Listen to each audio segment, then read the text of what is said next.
I've got Kyle Van Pelt, co-founder of Milemarker. So explain this to me like I'm 5. What does Milemarker do? Let's start there. Yeah, that's a great question. So every company in our space has a bunch of technology they use in their stack, and it all creates data, right? But let's act like all of the technology they use is like a car that drives their practice. But every car needs either gasoline, or if you have an EV now, you need electricity to power your car. Milemarker is the gasoline or the electricity to power the technology for RIA firms. I feel like it's evident that you have small children. That was good. I like the car. Thank you. So you had a panel yesterday at the Tech Summit for Growth. Yep. And you made a point, and I'm probably going to mess up the quote a little bit, but you were trying to get across the idea that like, hey, the reason for all of this data warehousing and what we're doing is to create connection points. I think Yes. that's the point you were making. So I just want to pick up on that conversation and explain that, right? Yeah. So like, how does what you guys do create those human interactions? Yeah, I think it's connection points on 2 levels, right? It's the actual technology connection points. Everybody's excited about AI, and everybody's excited about AI agents. But what's going to make those AI agents and those AI tools effective is having all of your data in one place. It makes it efficient. It makes it private. It makes it compliant. So you're creating connection points there for all of the efficiency you want. But why are we doing the AI in the first place? Why are we doing all of this?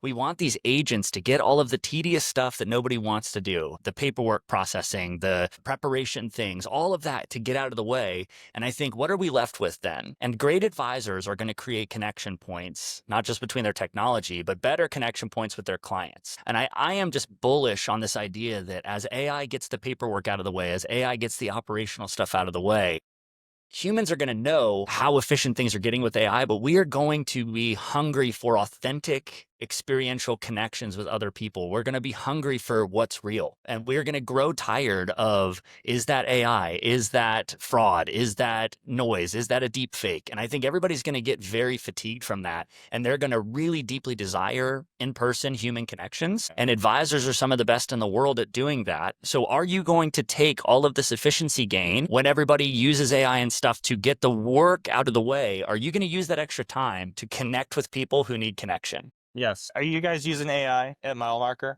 We are. We're using a lot of it underneath to help make sure that the data gets structured the way that you need it to, and to make sure that people can pull data they want. And then we've just started rolling out the ability to just ask questions of your data. So a simple thing of like, we might pull in Holistic Plan data with portfolio accounting data with a bunch of other things to answer a simple question of, what is the Sandquist effective tax rate from last year? You would have to go into 5. I would love to know that. Yeah. And an advisor today would have to log into 5 systems to answer that question. Just ask in a chat-like fashion, what was the Sandquist effective tax rate in 2024? We can do that with all the data we have together. It's awesome, dude.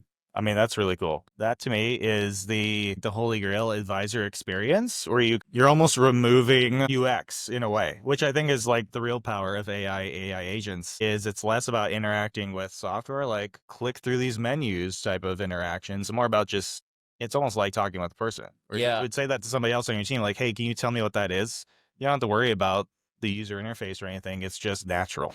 I think that's right. Cool. And I think, so shout out to James Cantwell, who I was on the panel with yesterday, where he used the analogy of a 3-layer cake, right? So one of the layers was unified data structure. That's a lot of what we're working on. The second layer is going to almost be applications without UI. So you're still going to have something that does portfolio accounting. You're still going to have financial planning. You're still going to have CRM. You're going to have all of these things, because AI is not just going to magically solve all of this. But then there's going to be that third layer, or the icing, which I think is firms or tech companies or whatever are going to be able to create dynamic UIs that leverage all of these apps in the second layer, all sitting on top of a unified data structure. Yeah. And that's where I think the future is going, which is right now everybody's struggles, like, I have to pick a UI, right? Am I going to use that UI? Am I going to use that UI? How do I get the integrations to go into the UI I picked? And I actually think we are going to go into a choose your own adventure UI type thing.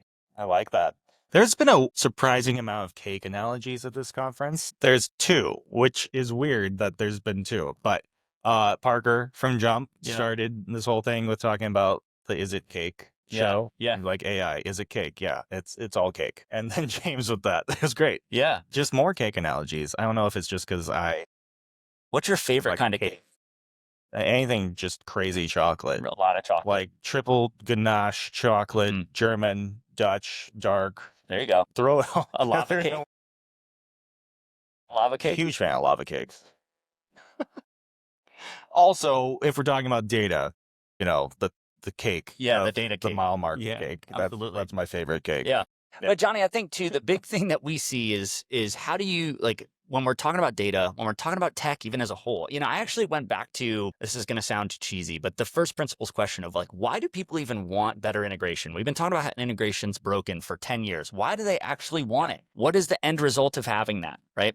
And so I think every RIA is trying to answer 3 questions right now that we want to help them answer. How do I improve my organic growth? Organic growth rates in the industry are at 2%. They need to be higher. So how do I improve my organic growth? The second question is, how do I increase operating leverage? And then the third one is, how do I increase my enterprise value? So if my organic growth goes up, my operating leverage goes up, then my enterprise value goes up. And every RA needs to think about that. So great data, great tech is going to help growth, operating leverage, and enterprise value. Awesome. Dude, thanks for joining me. Of course. Love your insights. Always good to chat with you. Thanks, man. Thanks for having me.